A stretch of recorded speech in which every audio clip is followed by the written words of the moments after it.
Meus irmãos, bom dia, graça e paz da parte do Senhor e Salvador Jesus Cristo.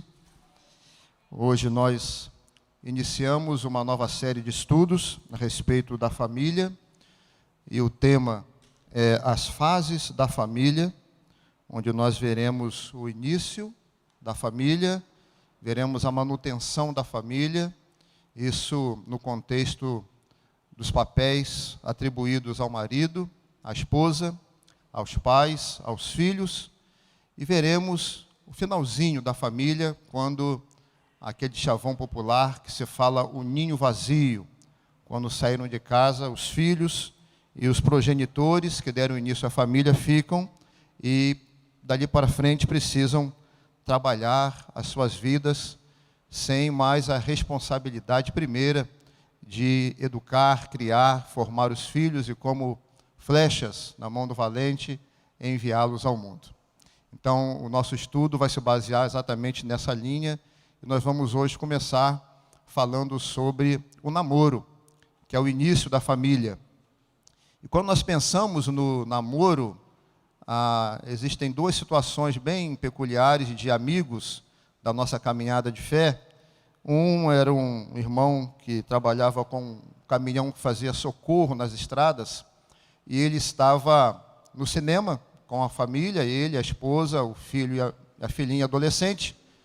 E ao término do filme, a esposa chega para ele e diz assim: filho, eu tenho uma notícia para te dar. A nossa filha começou a namorar.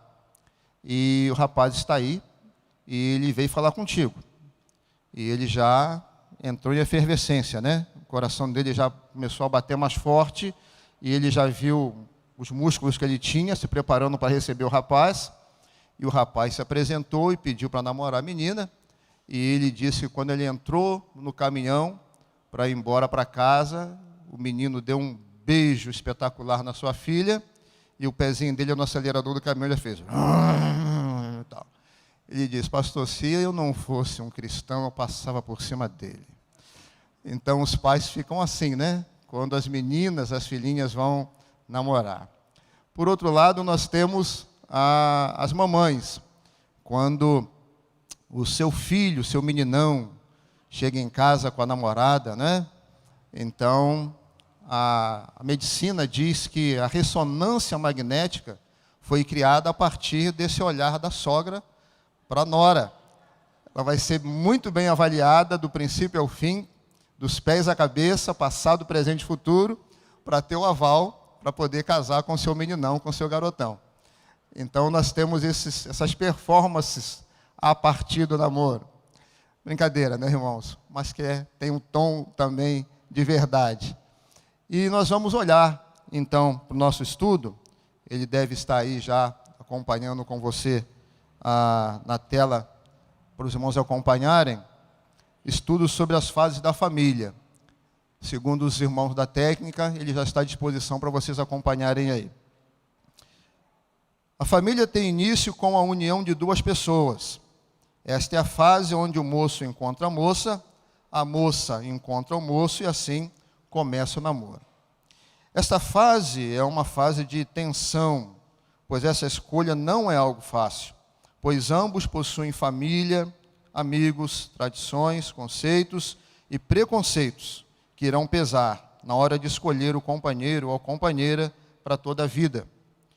Muitas vezes esse tempo de escolha ainda é acompanhado pelo processo de maturação, indefinição de formação estudantil, profissional e financeira. É um momento muito significativo e delicado. Qualquer pessoa, caso resolva ficar à margem dessa escolha, ou seja, não vou namorar, não vou me casar, pode ser taxado, né, na sociedade, podem querer taxar essa pessoa de solteirão ou que vai ficar para titia ou outros adjetivos. Existem muitas razões pelas quais as pessoas se casam. As mais objetivas são amar e ser amado, companheirismo, intimidade sexual, desejo de ter filhos, reconhecimento do casamento como instituição divina para o bem do homem. Esses são alguns motivos pelos quais as pessoas procuram esse relacionamento. Existem outros motivos menos lógicos que levam as pessoas a se casarem. Uma aventura, fuga do lar paterno, status social, fuga do estigma de solteirão ou solteirona, situação financeira. Esses são os menos lógicos, ou seja, os menos aprovados para se procurar um relacionamento. Fica muito claro para nós que a escolha do cônjuge e as motivações do porquê eu quero me casar são imprescindíveis para o início de um casamento saudável. Ou seja, fica muito claro para nós que a escolha do cônjuge e as motivações do porquê eu quero me casar são imprescindíveis para o início de um casamento saudável. Em nosso país, temos inúmeros casos de casamentos que terminaram em desastres. Nós vamos citar um aqui apenas. O caso da jovem Maria da Penha Fernandes, por exemplo, é bem conhecido. Ela conheceu o Marco Antônio Herédia Viveiros, colombiano, quando estava cursando o mestrado da Faculdade de Ciências Farmacêuticas na Universidade de São Paulo, em 74. Na época, ele fazia os seus estudos de pós-graduação em economia na mesma instituição. Naquele ano, eles começaram a namorar e Marco Antônio demonstrava ser muito amável, educado e solidário com todas à sua volta. O casamento aconteceu em 76, após o nascimento da primeira filha e da finalização do mestrado de Maria da Penha. Eles se mudaram para Fortaleza, onde nasceram as outras duas filhas do casal. Foi a partir desse momento que essa história mudou. As agressões começaram a acontecer quando ele conseguiu a cidadania brasileira e se estabilizou profissional e economicamente. Agia sempre com intolerância, exaltava-se com facilidade e tinha comportamentos explosivos, não só com a esposa, mas também com as próprias filhas. O medo constante, a tensão diária, as atitudes violentas tornaram-se cada vez mais frequentes. Depois do nascimento da terceira filha, o pior aconteceu. Em 83, seu marido, economista e professor universitário, tentou matá-la 2 vezes. Na primeira vez, atirou simulando um assalto e na segunda tentou eletrocutá-la enquanto ela tomava banho. Por conta das agressões sofridas, Penha ficou paraplégica. 19 anos depois, seu agressor foi condenado, somente no mês de outubro de 2002, quando faltavam apenas 6 meses para a prescrição do crime. Herédia foi preso e cumpriu apenas 2 anos, 1/3 da pena que foi condenado, e foi solto em 2004, estando hoje livre. Em 7 de agosto de 2006, o então presidente Luiz Inácio Lula da Silva sancionou a Lei 11.340, mais conhecida como Lei Maria da Penha. Considerando que uma das recomendações do CID foi reparar Maria da Penha, tanto material quanto simbolicamente, o Estado do Ceará pagou a ela uma indenização e o governo federal batizou a lei com o seu nome, como reconhecimento de sua luta contra as violações nos direitos humanos das mulheres. Não é tarefa fácil escolher com quem se casar. Iremos recorrer à Bíblia, a palavra de Deus, e conhecer a história da relação de 2 casamentos, os quais nós iremos usar para abordar esse tema. Queremos aqui, irmãos, dizer que a palavra de Deus sempre foi, será para nós, nossa única regra de fé e de prática, lâmpada para os nossos pés. Queremos falar aos jovens que podemos recorrer às Escrituras para encontrar alguém que possamos realmente formar uma família na presença de Deus e que essa família venha glorificar o nome do Senhor. Podemos dizer aos pais que estão querendo, se preparando para atropelar o futuro genro, e para as mamães que fazem aquela análise tão grande sobre as futuras noras, a palavra de Deus, ela irá nos ajudar para juntos caminharmos, para encontrarmos aquele lugar especial, criado por Deus, que é a família. Então vamos recorrer a essa palavra para podermos então nos orientar no que diz respeito ao namoro.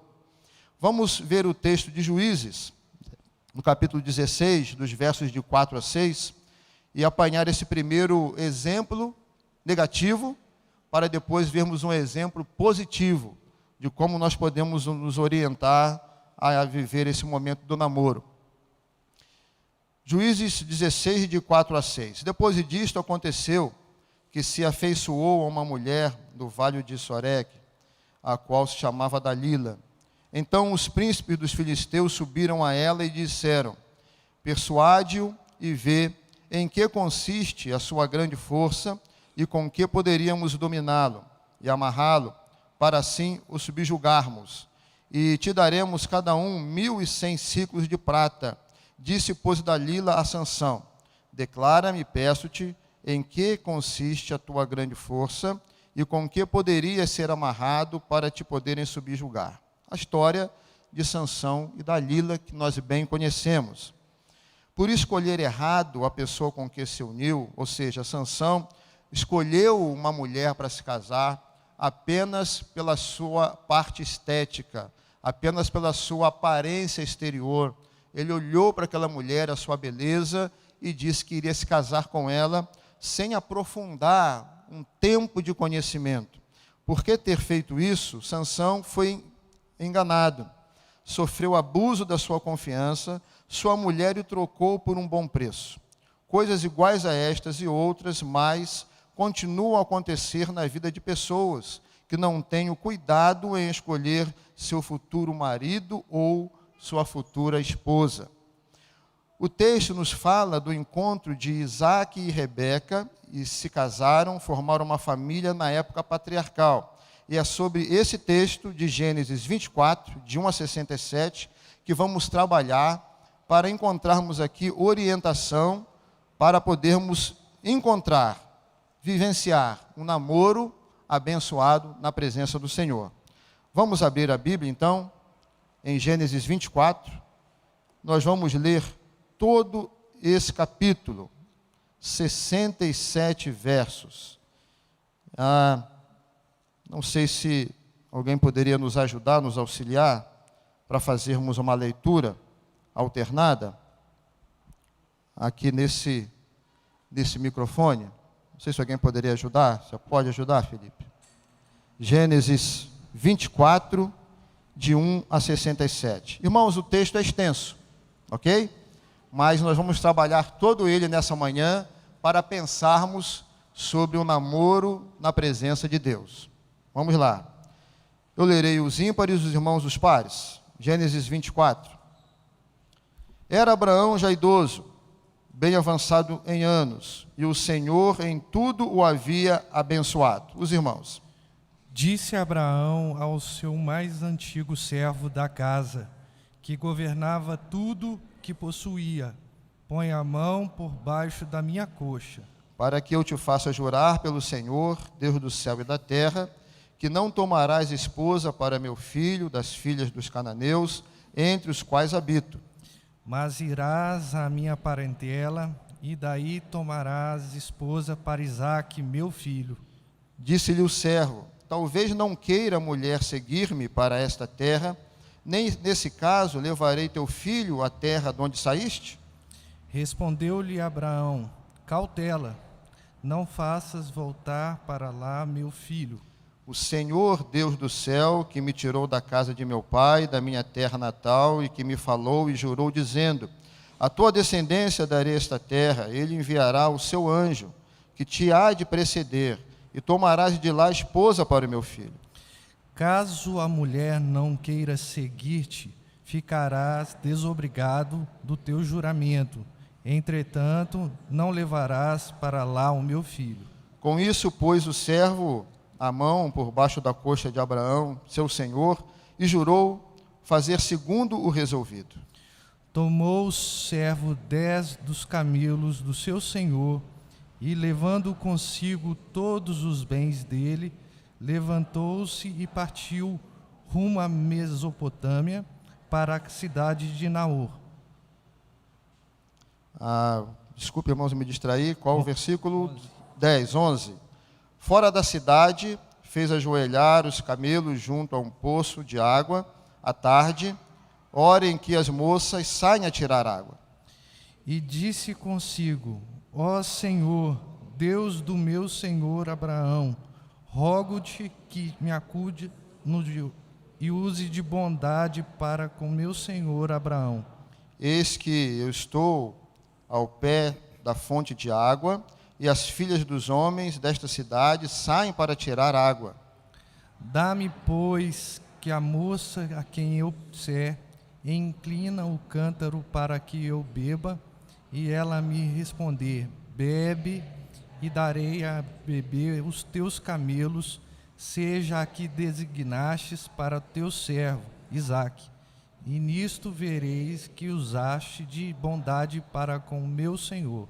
Considerava ele ainda, quando saiu Rebeca, filha de Betuel, filho de Milca, mulher de Naor, irmão de Abraão, trazendo um cântaro ao ombro. A moça era muito formosa de aparência, virgem, e quem nenhum homem havia possuído. Ela desceu à fonte, encheu o cântaro e subiu. Então o servo saiu-lhe ao encontro e disse, dá-me de beber um pouco de água do teu cântaro. Ela respondeu, bebe, meu senhor. E prontamente, debaixo do cântaro, e lhe deu de beber. Acabando ela de dar a beber, disse, tirarei água também para os teus camelos, até que todos bebam. E apressando-se em despejar o cântaro no bebedouro, correu outra vez para o poço para tirar mais água. Tirou-a e deu a todos os camelos. O homem a observava em silêncio, atentamente, para saber se teria o Senhor levado a bom termo a sua jornada ou não. Tendo os camelos acabado de beber, tomou o homem um pendente de ouro de meio siclo de peso e de 2 pulseiras para as mãos dela, do peso de 10 siclos de ouro. E lhe perguntou, de quem és filha? Peço-te que me digas, haverá em casa de teu pai lugar para que eu fique e a comitiva? E ela respondeu, sou filha de Betuel, filho de Milca, o qual deu à luz a Naor. E acrescentou, temos palha e muito pasto e lugar para passar a noite. Então se inclinou o homem e adorou ao Senhor. E disse, bendito seja o Senhor, Deus de meu senhor Abraão, que não retirou a sua benignidade, a sua verdade de meu senhor. Quanto a mim, estando no caminho, o Senhor me guiou à casa dos parentes de meu senhor. E a moça correu e contou da sua mãe e todas as suas coisas. Ora, Rebeca tinha um irmão chamado Labão. Este correu ao encontro do homem junto à fonte. Pois quando viu o pendente e as pulseiras nas mãos de sua irmã, tendo ouvido as palavras de Rebeca, sua irmã, que dizia, assim me falou o homem, foi Labão ter com ele, o qual estava em pé junto aos camelos, junto à fonte. E lhe disse, entra, bendito do Senhor, por que estais aí fora? Pois já preparei a casa e o lugar para os camelos. Então fez entrar o homem, descarregaram-lhe os camelos e lhes deram a forragem do pasto. Deu-lhes a água para lavar os pés e também os homens para estarem com ele. Diante dele puseram comida, porém ele disse, não comerei enquanto não expuser o propósito a que venho. Labão respondeu-lhe, dize. Então disse, sou servo de Abraão. O Senhor tem abençoado muito a meu senhor, e ele se tornou grande, deu-lhe ovelhas e bois, e prata, e ouro, e servos e servas, e camelos e jumentos. Sara, mulher do meu senhor, já era idosa quando lhe deu à luz a um filho. A este deu ele tudo quanto tem. E meu senhor me fez jurar, dizendo, não tomarás esposa para meu filho das mulheres dos cananeus, em cuja terra habito. Porém, irás à casa do meu pai e à minha família, e tomarás esposa para o meu filho. Respondi ao meu senhor, talvez não queira a mulher seguir-me. Ele me disse, o Senhor, em cuja presença eu ando, enviará contigo o seu anjo, e levará a bom termo a tua jornada, para que da minha família e da minha casa do meu pai tomes esposa para o meu filho. Então serás desobrigado do meu juramento quando fores à minha família, se não te derem, desobrigado estarás do meu juramento. Hoje, pois, cheguei à fonte e disse comigo: Ó Senhor, Deus do meu servo Abraão, se me levas de bom termo a jornada em que sigo, eis-me agora junto à fonte de água, a moça que sair para tirar água, e quem eu disser, dá-me um pouco de água do teu cântaro.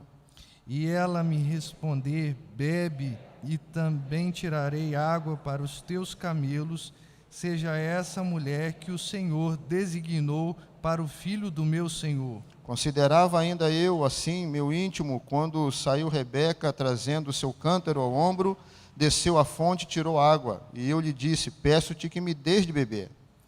Ela se apressou e, baixando o cântaro no ombro, disse: Bebe, e também darei camelos. Bebi, e ela deu de beber aos camelos. Daí lhe perguntei, de quem és filha? Ela respondeu, filha de Betuel, filha de Naor, filha de Milca. Então lhe pus o pendente no nariz e as pulseiras nas mãos. E prostrando-me, adorei ao Senhor, e bendisse ao Senhor, Deus do meu senhor Abraão, que me havia conduzido por um caminho direito, a fim de tomar para o filho do meu senhor uma filha do seu parente. Agora, pois, se haver de usar de benevolência e de verdade para com meu senhor, fazei-mo saber, senão declarai-mo, para que eu vá, ou para a direita, ou para a esquerda. Então respondeu Labão, isto procede do Senhor, nada temos a dizer fora da sua verdade. Eis Rebeca na tua presença, toma e vai-te, seja ela a mulher do filho do teu senhor, segundo a palavra do Senhor.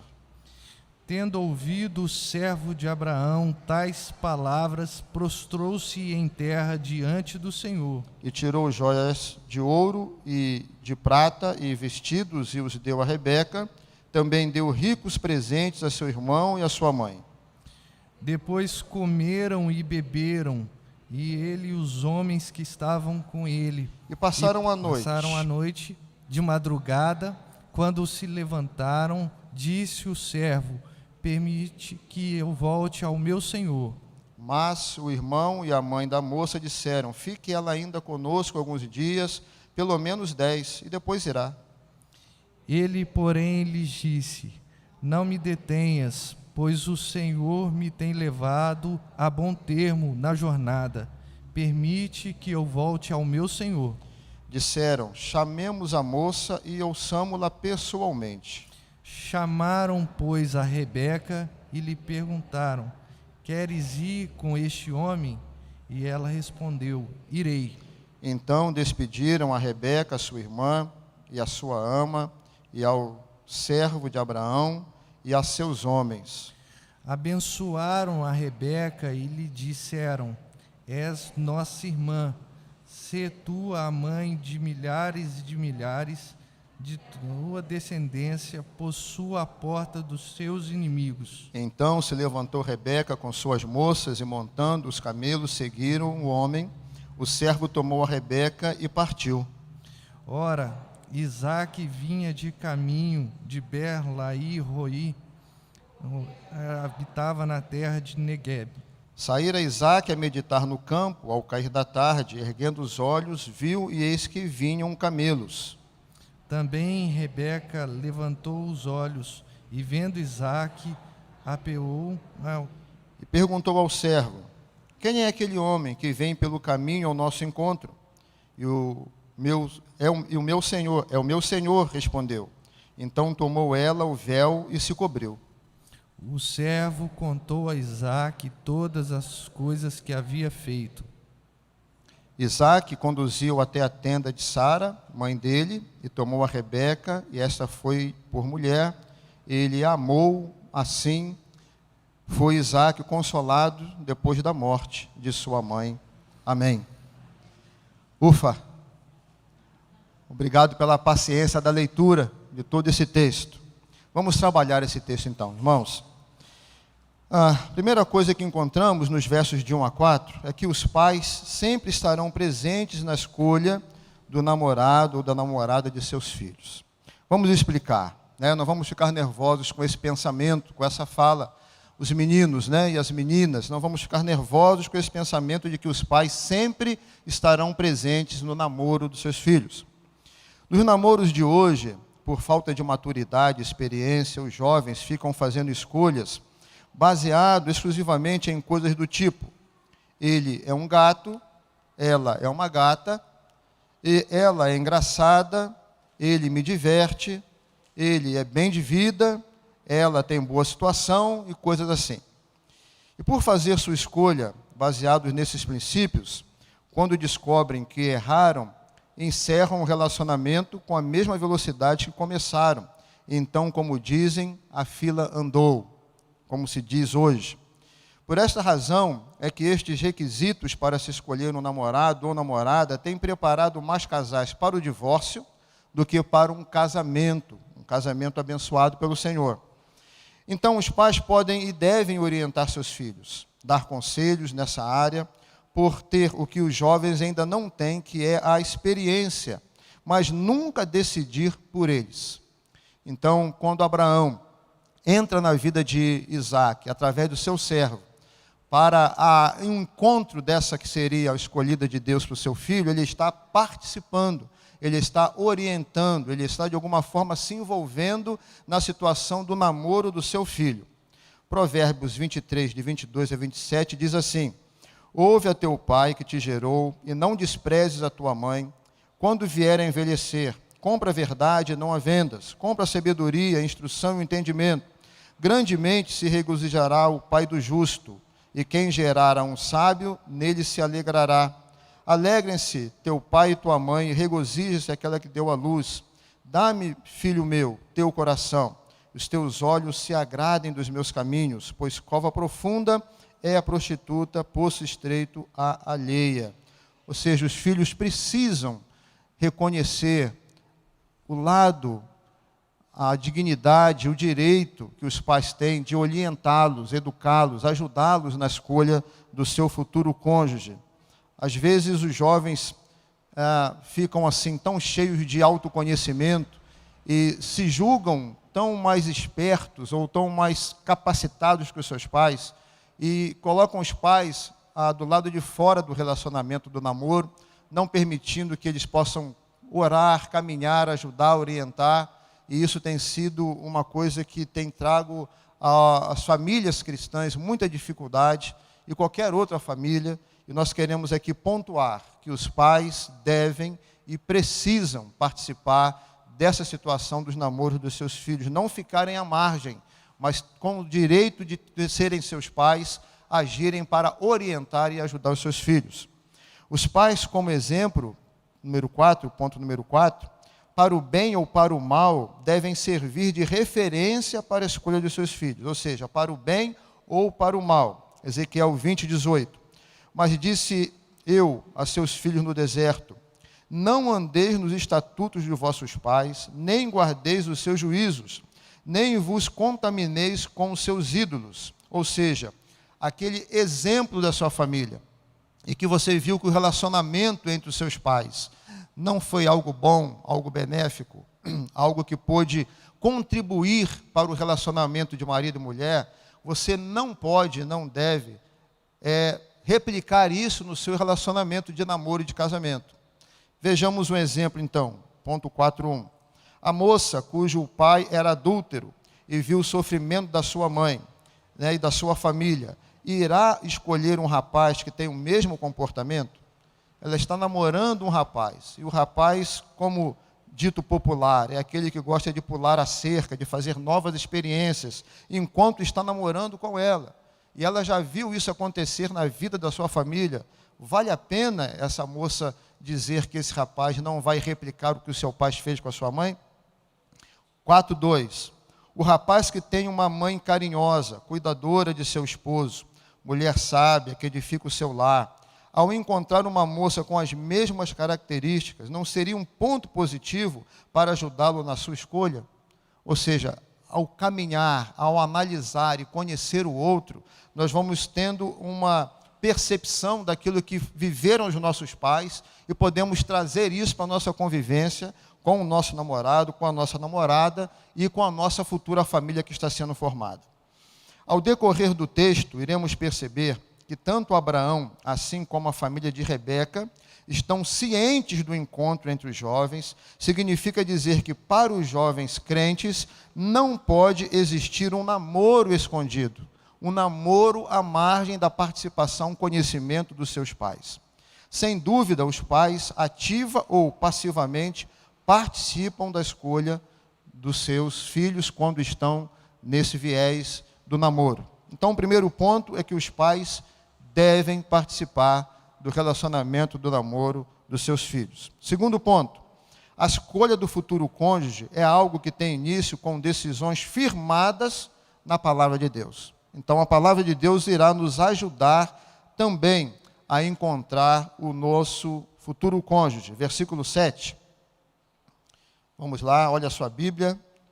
O Senhor Deus do céu, que me tirou da casa de meu pai e de minha terra natal, a quem me falou e jurou, dizendo: a tua descendência darei essa terra, ele enviará o seu anjo, que há de preceder, e tomarás de lá esposa para o meu filho. Veja que Abraão está tomando uma decisão junto ao seu filho, para ajudar o seu filho, uma decisão que não saiu da mente dele, mas uma decisão que saiu da palavra de Deus.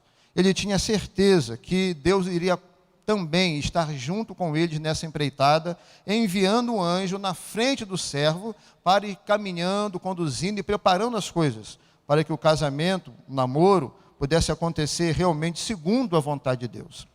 Abraão sabia, ponto número 1, que não era a vontade de Deus que o seu filho Isaque fosse até aquela terra. Há alguns lugares e ambientes os quais os filhos de Deus estão proibidos de ir em busca de encontrar o seu cônjuge. Existem jovens que entram em fase de desespero e saem atirando para todo lado. Mas, ao mesmo tempo, Abraão sabia que tinha que ser alguém da sua parentela. Tinha que ser alguém segundo o coração de Deus. Versículos 24, 3 e 4.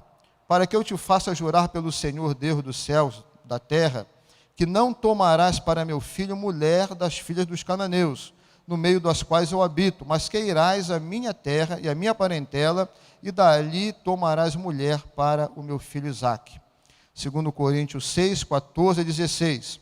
Não vos prendais a um jugo desigual com os infiéis, porque que sociedade tem a justiça com a injustiça, e que comunhão tem a luz com as trevas, e que concórdia há entre Cristo e Belial, ou que parte tem o fiel com o infiel, e que consenso tem o templo de Deus com os ídolos, porque vós sois o templo de Deus vivente, como Deus disse, neles habitarei, entre eles andarei, eu serei o seu Deus, e eles serão o meu povo. Então, procure orientação na palavra de Deus, quando você pensar em encontrar um namoro, um namorado, uma namorada, que possa realmente estar diante do Senhor e segundo a vontade do Senhor. Mas, pastor, a gente não vê casamentos na igreja de crente com não crente, e isso não acontece? É claro que sim. O propósito de Deus, em primeiro lugar, é que a gente venha procurar alguém da mesma fé. Mas isso não significa dizer que ao casar-se com alguém que não tenha a mesma fé, Deus está obrigado a salvar a vida daquela pessoa.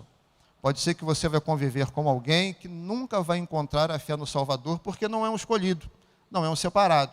O princípio é que você realmente busque alguém que tenha a mesma fé. Mas quem sabe, e isso deixamos realmente a economia de Deus, você vai se casar com alguém que não é da mesma fé, para Deus usar você, para que essa pessoa alcance a salvação em Cristo. Como diz a própria palavra do Senhor, que a mulher sábia, em silêncio, com bom testemunho, em oração, vai santificar a vida do seu esposo. Quem sabe esse é o propósito de Deus, mas não podemos entrar nisso como uma regra. A regra, o princípio é, busquemos em primeiro lugar alguém da mesma fé. Tudo segundo a palavra de Deus. Terceiro ponto, a escolha do futuro cônjuge precisa ser precedida de oração. Versículo 12, vamos lá. E disse consigo: ó Senhor Deus de meu senhor Abraão, rogo-te que me acudas hoje e uses de bondade para com o meu senhor Abraão. Então, quando pensamos no namoro, pensamos em oração, pensamos na dependência de Deus. Voltamos lá no princípio. Hoje, muitos jovens olham para uma mulher, ou a menina olha para o rapaz e se encanta, né? Aquele encantamento pela aparência, aquele encantamento pela fala, aquele encantamento que surge de algo que chama atenção aos olhos. Esse pode ser um princípio para a gente se conhecer, mas nunca um princípio para a gente estabelecer um namoro ou um casamento. O princípio sempre será a oração. Há quanto tempo que você está orando a Deus para que Ele conduza você a um namoro na sua presença? E se vocês já estão namorando, há quanto tempo que vocês estão orando juntos para perceber nisso a vontade de Deus e a direção de Deus? Então o namoro sempre deve ser precedido por oração. Eu já passei da casa dos 50, né? Estou naquele time, já chegando à época do condor, né? Caminhando para lá. Mas não tenho vergonha nenhuma de dizer que antes de namorar a minha esposa, particularmente, fiz muita oração, jejuei muito, pedindo a Deus que me abençoasse. E graças a Deus, são 30 e poucos anos de casado, uma família abençoada que Deus me deu. Não tem nenhum arrependimento de usar esse texto, que foi o texto usado, para que eu, quando jovem, pudesse encontrar uma esposa segundo o coração do Senhor. Oração precede qualquer união de namoro entre os crentes. Em primeiro lugar, precisamos reconhecer que é Deus que deve guiar nossa escolha, se reconhecemos a sua bondade e onisciência. Não podemos fazer orações que têm como base a avaliação dos olhos humanos, que não levam em conta a palavra e a vontade do Senhor. Senhor, eu quero uma moça de 2 metros de altura, que pare o trânsito. Senhor, eu quero um rapaz de olhos azuis, loiro, sarado, que tenha muito dinheiro. Não pode ser esse tipo de oração. Essa foi a decisão de Sansão, quando olhou para Dalila e deu tudo errado. As qualidades espirituais, emocionais, físicas têm importância sim, mas nunca estão em primeiro lugar, e sim a vontade de Deus. Provérbios 31:30. Enganosa é a graça e vã a formosura, mas a mulher que teme ao Senhor, essa será louvada. Essa pessoa coloca seu relacionamento com Deus como uma prioridade sobre todos os outros, até mesmo você e os familiares, não é? Mateus 10:37, Deus está em primeiro lugar, seja na minha vida e seja quando eu busco um namoro. Quem ama o pai ou a mãe mais do que a mim, não é digno de mim. E quem ama o filho ou a filha mais do que a mim, não é digno de mim. Vocês já desenvolvem a prática de orarem juntos? Pergunta, né? Os namorados, vocês já desenvolvem isso? Você está orando? Namoro é algo muito sério e espiritual. Estamos lidando com vidas, com sentimentos, com famílias, com o nosso futuro. É possível estarmos dando início à formação de uma nova família. Portanto, pontuamos, namoro é uma coisa muito séria. Precisamos estar orando por isso. Ponto número 4. Na escolha do futuro cônjuge, as experiências irão confirmar a direção do Senhor, né? Não vamos ler aqui o texto, mas vamos apenas falar dele. Quando o servo de Abraão vai ao encontro dessa moça, ele chega no poço e ele, conversando com Deus, diz: Senhor, a moça que sair a pegar água e eu pedir a ela que me dê água, e essa moça, além disso, der água aos camelos, é um sinal, seria como se o Senhor estivesse realmente encaminhando, e essa moça poderia ser a escolhida do Senhor. E Rebeca, sem saber dessa oração, sem saber que isso aconteceu, vai até ele, serve a água e também diz: olha, vou servir os seus camelos. Ou seja, algo que Deus estava conduzindo, porque na oração, Abraão disse: eu creio que o anjo lá na frente estará preparando tudo para que haja essa escolha diante dos olhos do Senhor. A experiência no caminhar do namoro, a experiência com Deus, a experiência entre os jovens irá ir confirmando que realmente aquela é a vontade do Senhor. Ponto número 1, então. O filho ou a filha de Deus tem tamanha liberdade e comunhão com seu Deus e Pai, que pode ser servido de pedir orientação, direção que venham confirmar a sua decisão de iniciar namoro na presença do Senhor. antes da decisão final de começar o namoro, a família precisa estar envolvida. O namoro bem-sucedido precisa ter início com a verdade. As pessoas, as famílias envolvidas precisam ter um encontro com a verdade. A verdade é libertadora, engrandece, glorifica a Deus. Então o servo de Abraão chega na casa de Rebeca e conta toda a verdade. Olha, eu saí de lá, deixei a casa de Abraão e vim até aqui com essa situação, veio acontecendo isso, Rebeca me recebeu assim, eu estou orando, queremos a verdade. E Rebeca prontamente apanha o servo e leva para casa e envolve a sua família, ou seja, a família de Isaac está envolvida, a família de Rebeca está envolvida, eles estão buscando a mesma coisa, que é o bem dos jovens, Deus está conduzindo e a coisa vai caminhando segundo a vontade do Senhor. Ponto número 5. Na escolha do futuro cônjuge, não há correria, não há precipitação, nem há imposição. Então, depois de confirmadas as coisas, olha, nós sabemos, a família de Rebeca sabe que Deus está conduzindo, a família de Isaac sabe que Deus está conduzindo, e agora, o que nós vamos fazer? Vamos continuar tendo a direção do Senhor. Aí o servo de Abraão diz, posso levar a moça comigo agora? O que disse o irmão dela, disse, deixa ela ficar conosco mais 10 dias, precisamos nos despedir, e chegam num consenso, não, deixa a moça decidir, se ela quer ir com você agora, ou se ela quer ficar. Ela disse, não, eu vou seguir junto, quero encontrar meu futuro marido, tudo isso é direção do Senhor. Ou seja, olhando o nosso estudo, não é bom que haja precipitação emocional, ou seja, encontrei aquela moça, entrego o meu coração. Encontrei aquele rapaz, entrego o meu coração. Você vai se dar mal. Quando nós entregamos o coração, os nossos olhos não conseguem mais perceber nada.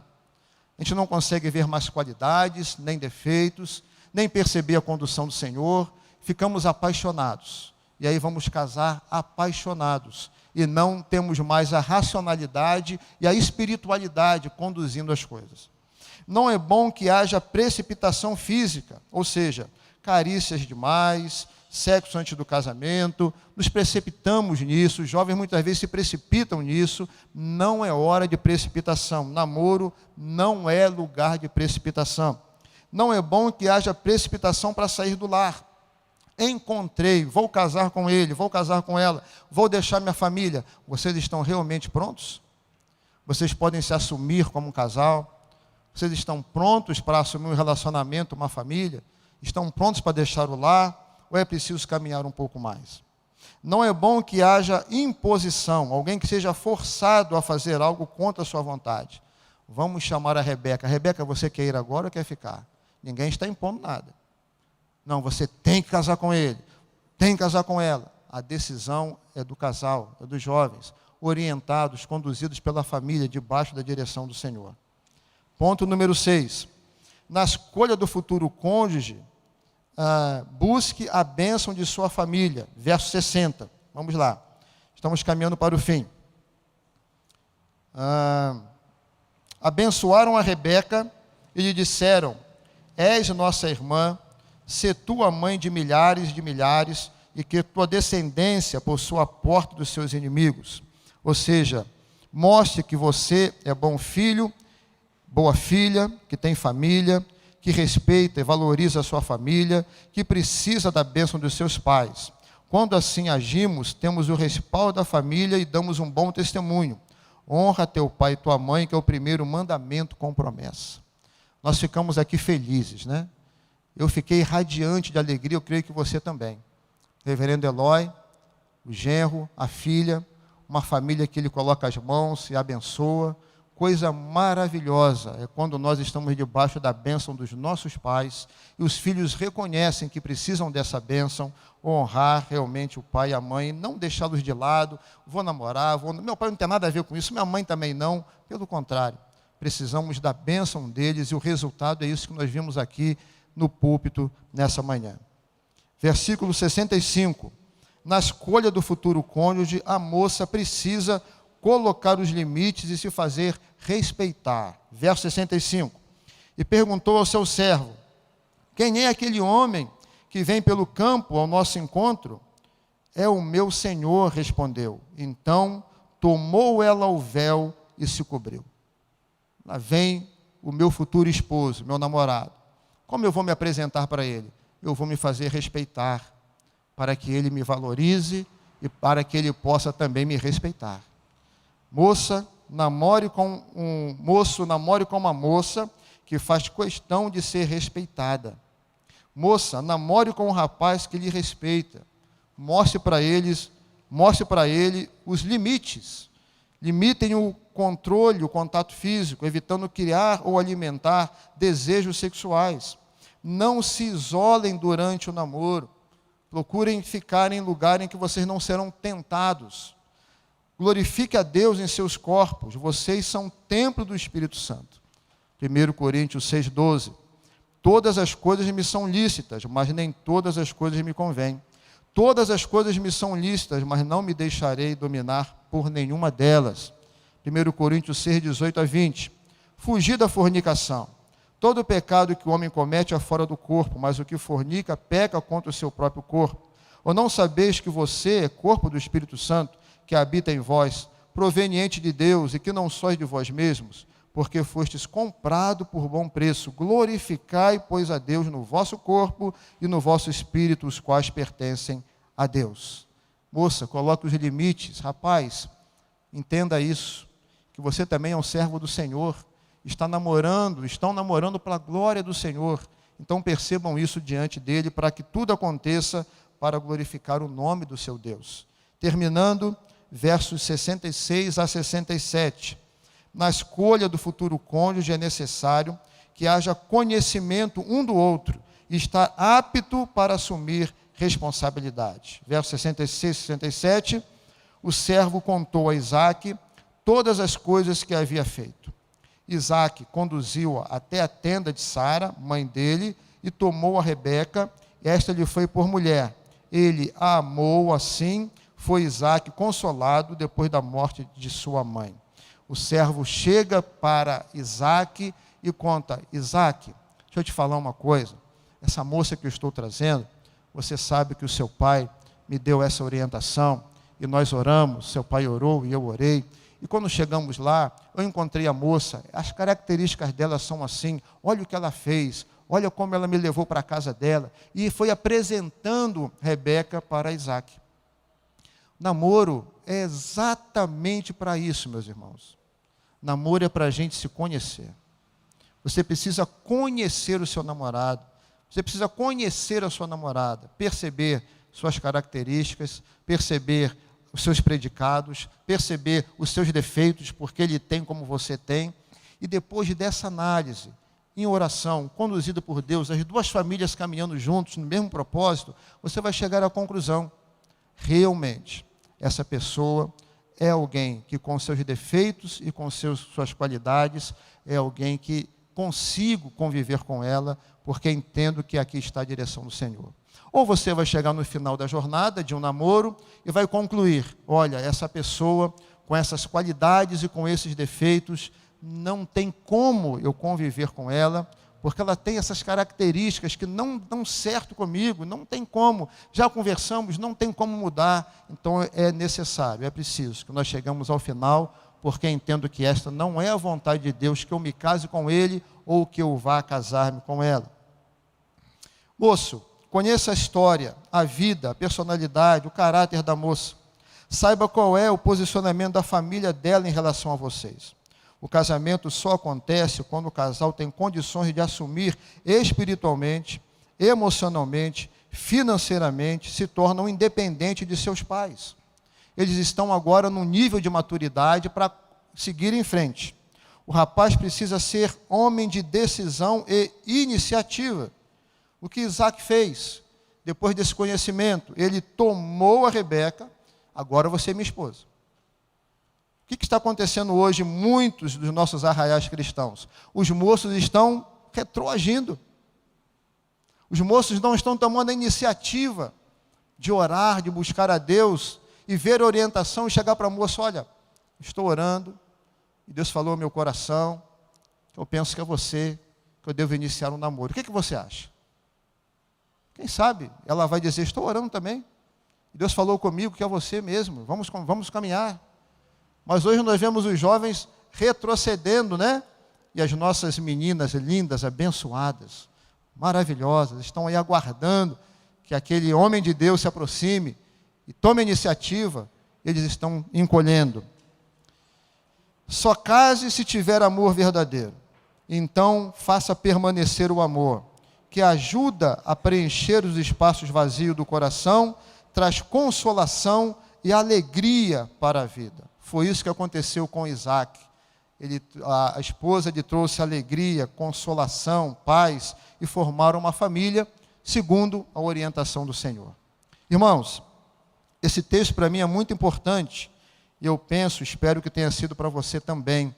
Você pai, você mãe, você jovem, e aqui trazendo uma palavra muito rapidinho, pequenininha, porque o tempo está correndo muito, eu usei e volto a falar com alegria exatamente esse texto para começar a namorar.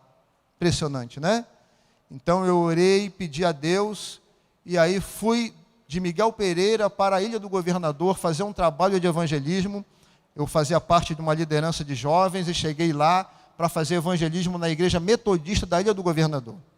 E quando estava lá trabalhando naquela região, evangelizando, havia uma menina que cuidava das crianças da igreja. Quem é essa menina? Conceição. Conceição. E eu estava orando, né?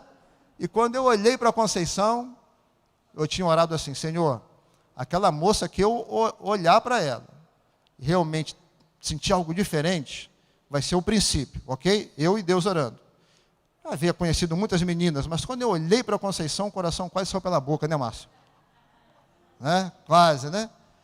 Eu disse: Senhor, será que é essa aí? E aí eu pedi a um irmão o telefone da Conceição. Me deu o telefone, eu falei: preciso conversar contigo. E a Conceição: está bem, vamos marcar na igreja. Marcamos na igreja. Chegou na igreja, eu queria conversar. Não, aqui não, vamos lá em casa. Eu falei: nosso Deus, que coisa, hein? Coisa séria, na casa dela.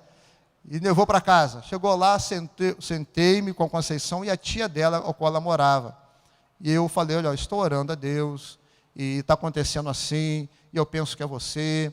O que você acha? Ela disse: eu também estou orando a Deus, e quando eu te vi, também senti a mesma coisa. Que tal a gente começar um namoro? Eu falei assim: é isso que eu quero, ótimo. Né? Então ela orando de um lado, eu orando do outro, e quando nós saímos da igreja para ir até a casa dela, um detalhe importante: descemos do ônibus, tinha que atravessar 3 vias para chegar até a outra rua que dava na casa dela, como se fosse a Rio Branco. Você tem que atravessar o espaço. Nós descemos do ônibus, tinha que atravessar o primeiro passo e parar e atravessar o outro. E aqui eu, no meu coração, né, um jovem esperto, né, eu disse assim: eu vou segurar a mão da minha futura namorada para ela não atravessar aqui sozinha, né, eu tenho que dar essa proteção para ela. Segurei a mão dela, atravessamos o primeiro passo, os ônibus passaram, eu soltei a mão dela.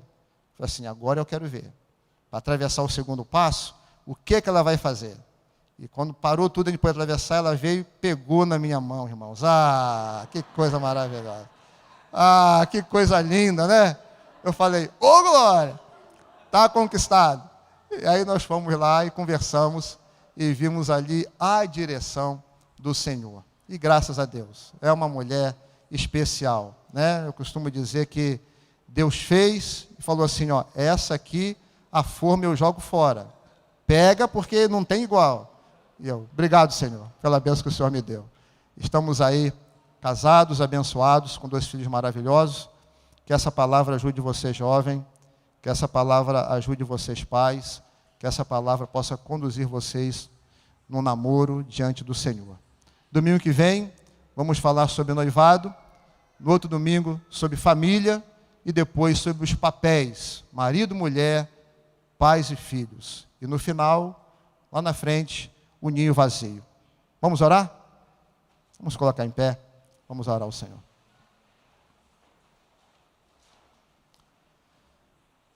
Senhor Deus, em nome de Jesus, nós queremos te agradecer, porque a palavra do Senhor para nós é a nossa única regra de fé e prática. Podemos ter nela segurança no nosso caminhar, podemos ter nela prazer, porque ela realmente nos conduz em triunfo e em vitória. Queremos te agradecer pelas famílias da primeira igreja, pelos pais, pelos filhos, maridos, esposas. obrigado, porque são famílias abençoadas do Senhor. E queremos rogar, ó Deus, que nesta manhã o Senhor venha abençoar os jovens, os adolescentes, que eles possam guardar a palavra do Senhor no coração, que eles possam querer viver a tua palavra e assim, no futuro, formarem famílias debaixo da orientação e da bênção do Senhor. Que sejam jovens que alegrem o teu coração, que sejam jovens que tenham o temor e o desejo de servir ao Senhor, que sejam jovens que queiram realmente permitir a dignidade, honrar pai e mãe no seu namoro, no seu relacionamento, e que nós, pais, tenhamos toda a orientação do alto para orientar, conduzir, abençoar os nossos filhos no que diz respeito ao namoro, noivado e casamento. Que sejam famílias abençoadas pelo Senhor. Ó Deus, despede-nos agora, leva-nos em paz para os nossos lares, que tenhamos, ó Deus, uma tarde maravilhosa na Tua presença e que à noite retornemos à Tua casa para Te prestar um culto que lhe seja agradável, culto em espírito e em verdade, com alegria no coração, e que nesta manhã, Pai, o Senhor esteja já conduzindo homens e mulheres, jovens, a tomarem realmente a decisão de colocar o Senhor em primeiro lugar, para encontrar aquele ou aquela que será o seu futuro marido, sua futura esposa, uma família abençoada pelo Senhor. Que a maravilhosa graça do nosso Senhor e Salvador Jesus Cristo, o imensurável e eterno amor de Deus, aquele que é o nosso Pai, que a comunhão, a consolação, a presença poderosa do Teu Espírito esteja sobre a sua igreja aqui neste lugar, e sobre a sua igreja, sobre os 4 cantos da terra, que assim seja, hoje e para todo sempre. Amém. Amém. Amém. Gostaria de pedir, também em nome do pastor Eloy, os diáconos, nós vamos levar hoje a ceia às congregações, separar para a gente alguns cálices, se for possível, ok? E não sei se eu passo a palavra para o Abraão. Sim? Ok. Então, por favor, irmão, podem sentar. O Abraão vai nos conduzir aí ao final da nossa reunião. Obrigado, irmãos. Deus abençoe a todos. Nós vamos agora conhecer aquelas pessoas que nos visitam nesta manhã. Você que veio cultuar ao Senhor conosco pela primeira vez, você que não é membro aqui da primeira igreja, se você pudesse colocar de pé para que você recebesse aí um cumprimento, um tinino dos irmãos que está pertinho de você. Está ali. Temos mais um aqui, linda senhora aqui na frente. Deus abençoe a senhora. Muito obrigado pela presença. Zé, Deus abençoe, mais uma vez agradecemos pela sua presença aqui conosco. Temos, lá, quem está ali atrás ali, ó, um bebezão bonito ali, ó. Deus abençoe. Está o netinho da Jo ali. Deus abençoe. Irmãos, amanhã às 14h30 nós teremos nossa reunião de oração, mas amanhã, excepcionalmente amanhã, nós estaremos fazendo num formato um pouquinho diferente. Será um momento especial Fugiu a palavra, mas enfim, vou inventar uma aqui. Enfim, nós teremos a ceia, a ministração da ceia do Senhor, amanhã às 14h30. Então os irmãos que estão em casa aí nos assistindo, aqueles irmãos que são do grupo de risco e ainda não estão à vontade para estar vindo aqui na igreja, nos cultos de domingo, você terá a oportunidade de estar aqui amanhã às 14h30, será menos pessoas, então venha. Tá joia? Venha participar da mesa do Senhor. É um momento mais tranquilo, menos pessoas. Então você está convidado. E a você que está aqui conosco também, caso queira estar aqui com a gente, amanhã às 14h30.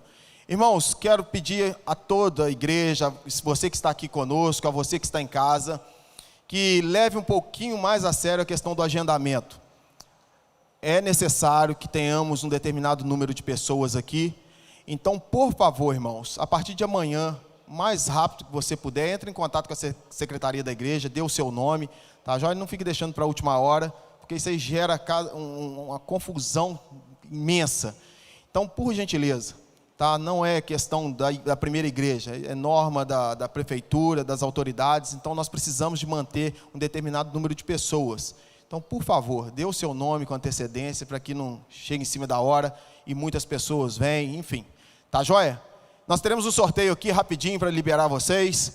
Vamos sortear aqui um livro bacana, com mais um brinde bonito ali também. Então vamos lá para os irmãos que estão aqui conosco presencialmente, por gentileza. Roda aí o sorteio.